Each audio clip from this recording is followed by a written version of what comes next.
ಈ ಹೊತ್ತಿನ ರಾಜ್ ನ್ಯೂಸ್ನ ಮೊದಲ ಸ್ಟೋರಿ. ಡಿಕೆ ಶಿವಕುಮಾರ್ ಅವರ ಸರ್ಕಾರದಿಂದ ಗ್ಯಾರಂಟಿಗೆ ಬಿಗ್ ಸರ್ಜರಿ ಆಗ್ತಾ ಇದೆ.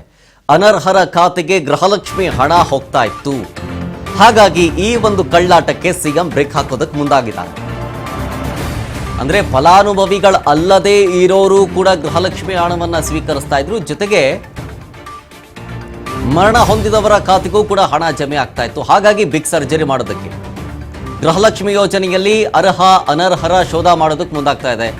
ಗೃಹಲಕ್ಷ್ಮಿ ಅಷ್ಟೇ ಅಲ್ಲ, ಗೃಹಜ್ಯೋತಿಗಳಿಗೂ ಕೂಡ ಹೊಸ ಅರ್ಜಿ ಕಡ್ಡಾಯ ಆಗಿದೆ. ಹೊಸದಾಗಿ ಅರ್ಜಿಯನ್ನು ಸಲ್ಲಿಸಿದ್ರೆ ಮಾತ್ರ ಗ್ಯಾರಂಟಿ ಸಿಗುತ್ತಂತೆ. ನೋಡ್ಕೊಳ್ಳಿ, ಗೃಹಲಕ್ಷ್ಮಿ ಯೋಜನೆಗೆ ಹೊಸ ಅರ್ಜಿಯನ್ನ ಕೈ ಸರ್ಕಾರ ಕರೆದಿದೆ. ಹೊಸ ಅರ್ಜಿ ಸಲ್ಲಿಸದೇ ಇದ್ರೆ ಗೃಹಲಕ್ಷ್ಮಿ ಸಿಗೋದಿಲ್ಲ. ಈಗ ಆಲ್ರೆಡಿ ನೋಂದಣಿ ಮಾಡ್ಕೊಂಡಿದ್ದೀವಿ, 3 ತಿಂಗಳಿಂದ ಬರ್ತಾ ಇಲ್ಲ, ಮತ್ತೆ ನೆಕ್ಸ್ಟ್ ಮಂತ್ ಬರ್ಬೋದು. ಹಿಂಗಾಗಿತ್ತು ಲಾಸ್ಟ್ ಟೈಮ್ ಕೂಡ, ಬರ್ಬೋದು ಮೋಸ್ಟ್ಲಿ ನೆಕ್ಸ್ಟ್ ಮಂತು ಅಂತ ಕೂತ್ಕೋಬೇಡಿ.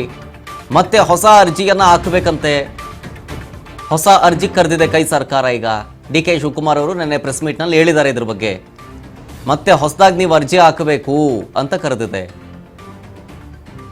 ಅರ್ಜಿ ಹಾಕಿಲ್ಲ ಅಂತಂದ್ರೆ ನೀವು ಕಾಯ್ಕೊಂಡು ಕೊಡೋದ್ರಲ್ಲಿ ಅರ್ಥನೇ ಇರೋದಿಲ್ಲ. ಈಗ ಇನ್ನೊಂದ್ಸಲ ಅಪ್ಲೈ ಮಾಡಬೇಕು ಗೃಹಲಕ್ಷ್ಮಿಗೆ. ಗೃಹಲಕ್ಷ್ಮಿ ಮತ್ತು ಗೃಹಜ್ಯೋತಿ ಎರಡಕ್ಕೂ ಹೊಸ ಅರ್ಜಿ ಕಡ್ಡಾಯ. BPL APL ಕಾರ್ಡಲ್ಲಿ ಯಜಮಾನಿಯರು ಅಂತ ಇದ್ದವ್ರಿಗೆ ಮಾತ್ರ 2,000 ರೂಪಾಯಿ ಖಾತೆ. 2-3 ಜನ ಇದ್ದಿದ್ರು ಒಂದೊಂದು ಕಡೆ ಬಂದ್ಬಿಟ್ಟಿದೆ ದುಡ್ಡು. ಒಂದು ಮನೆಯಲ್ಲಿ ಇಬ್ಬಿಬ್ರಿಗೆ ಬರ್ತಾ ಇದೆ ದುಡ್ಡು. ಹಾಗಾಗಿ ಅದನ್ನು ಮತ್ತೊಮ್ಮೆ ಪರಿಶೀಲನೆ ಮಾಡೋದಕ್ಕಿಂತ ಹೊಸ ಅರ್ಜಿ ಹಾಕ್ಸ್ಬಿಡೋಣ. ಹೊಸ ಅರ್ಜಿ ಹಾಕಿದಾಗ ಮತ್ತೊಮ್ಮೆ ಅಪ್ಲೈ ಮಾಡ್ತಾರಲ್ಲ, ಅದರಲ್ಲಿ ಕ್ಲೀನಾಗಿ ಸ್ಟ್ರಿಕ್ಟಾಗಿ ಅದನ್ನು ಫಾಲೋ ಅಪ್ ಮಾಡಿ ಅರ್ಹರಿದ್ದಾರ ಅನರ್ಹರ ಅಂತ ಪರಿಶೀಲನೆ ಮಾಡಿ ಆಮೇಲಿಂದ ಅವ್ರ ಖಾತೆಗೆ ಹಣ ಜಮೆ ಆಗುತ್ತೆ. ಈ ಹಿಂದೆ ಮನೆಯಲ್ಲಿ ಎಷ್ಟು ಸದಸ್ಯರಿಗೆ ಗೃಹಲಕ್ಷ್ಮಿ ಹಣದ ಹಣಗಳು ಖಾತೆಗೆ ಬರ್ತಾ ಇತ್ತು ಅನ್ನೋದನ್ನು ಪರಿಶೀಲನೆ ಮಾಡ್ತಾರೆ.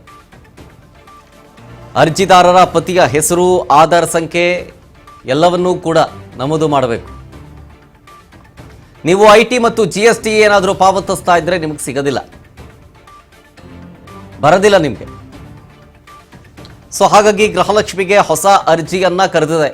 ಈ ಹಿಂದೆನೇ ನಾವು ಆಲ್ರೆಡಿ ಅರ್ಜಿ ಹಾಕಿದ್ವಿ, ನಮಗೆ ಬರ್ತಾ ಇತ್ತಲ್ಲ 2,000 ರೂಪಾಯಿ, ತೊಂದರೆ ಇಲ್ಲ.